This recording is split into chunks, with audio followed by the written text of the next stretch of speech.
முள்ளங்கி சட்னி. முள்ளங்கி சட்னி செய்ய தேவையான பொருள்: முள்ளங்கி 2, கடலைப்பருப்பு 2 டீஸ்பூன், வரமிளகாய் ஒரு 5, 2 பல் பூண்டு, சிறிதளவு புளி, தேங்காய் சிறிதளவு, 1 டீஸ்பூன் ஆயில்,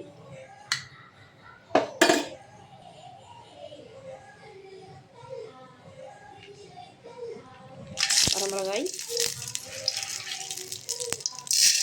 கடலைப்பருப்பு,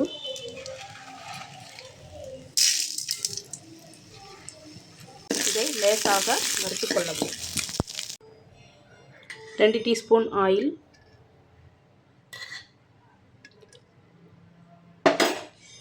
முள்ளங்கியை நல்லா வறுத்துக்கலாம்.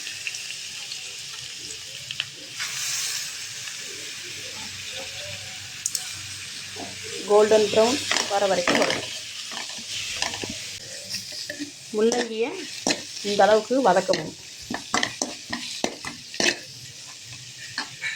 2 பல்லு பூண்டு வதக்கிக்கலாம். அரைக்க தேவையானது தேங்காய்,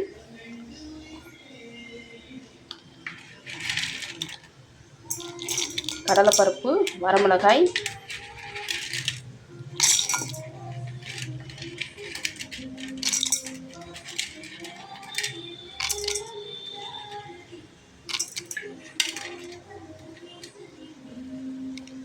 புளி சிறிதளவு.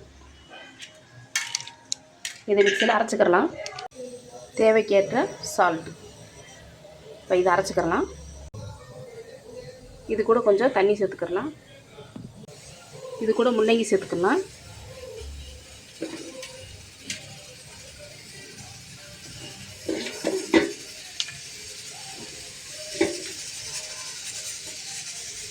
இப்போ தாளிச்சுக்கிறலாம். ஒரு 2 டீஸ்பூன் ஆயில், கடுகு பொரிஞ்சிருச்சு. இது கூட கருவேப்பிலை சேர்த்துக்கலாம். முள்ளங்கி சட்னி ரெடி. இது கூட நம்ம உப்பு, புளி, காரம் சேர்த்துருக்கோம். ரொம்ப டேஸ்ட்டாக இருக்குது. நீங்களும் வீட்டில் ட்ரை பண்ணி பாருங்கள். சாப்பாட்டில் பிசைஞ்சு சாப்பிடையில் ரொம்ப டேஸ்ட்டாக இருக்குது. நல்லெண்ணெய் ஊற்றி தாளிச்சிருக்கேன். முள்ளங்கி சட்னி ரெடி. வணக்கம். முள்ளங்கி சட்னி ரெடி ஆயிடுச்சு. சாதத்தோட முள்ளங்கி சட்னியை வச்சு சாப்பிடும்போது அவ்வளோ டேஸ்ட்டாக இருக்கும். உப்பு, புளி, காரம் நல்ல சுவையை கொடுக்கும்.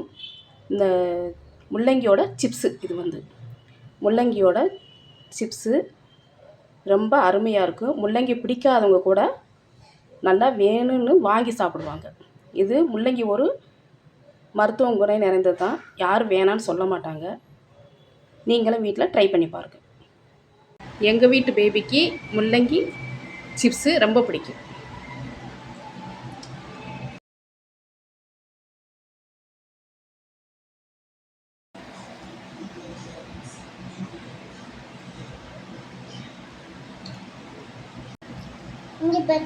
பேபிக்கு